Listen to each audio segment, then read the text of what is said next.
নির্বাচনী প্রচারণা শুরু করেছেন শরীয়তপুর ১ আসনের বিএনপির মনোনীত প্রার্থী সাইদ আহমেদ আসলাম। ২১শে নভেম্বর শুক্রবার সকাল 10:30টায় তিনি শতাধিক গাড়ি বহর নিয়ে ঢাকা থেকে পদ্মা সেতু পার হয়ে জাজিরার নাওডোবা গোল চত্বরে এসে পৌঁছান। এ সময় পদ্মা সেতুর দক্ষিণ প্রান্তে বিএনপির শত শত নেতাকর্মী তাকে স্বাগত জানান এবং ৫ শতাধিক গাড়ি বহর নিয়ে তার নির্বাচনী প্রচারণায় অংশ নেন।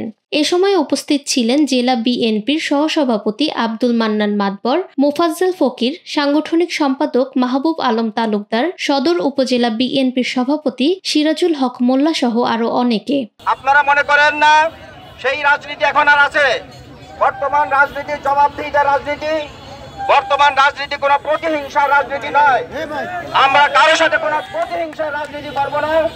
আমাদের দল প্রতিহিংসার রাজনীতিতে বিশ্বাস করে না।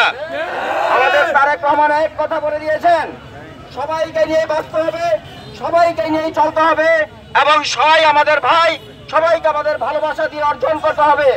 এখানে কোনো প্রতিহিংসার রাজনীতি চলবে না।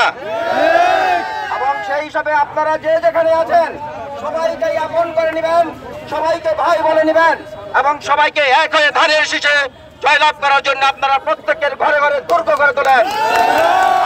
সাইদ আহমেদ আসলাম জাজিরা উপজেলার নাওডোবা, বিকে নগর, সেনের চর, জয়নগর, মুলনা, বিলাসপুর, বড়কান্দি, পালের চর ইউনিয়নে গণসংযোগ ও পথসভা করেন। নিরপেক্ষ, সত্য প্রকাশে আপোষহীন।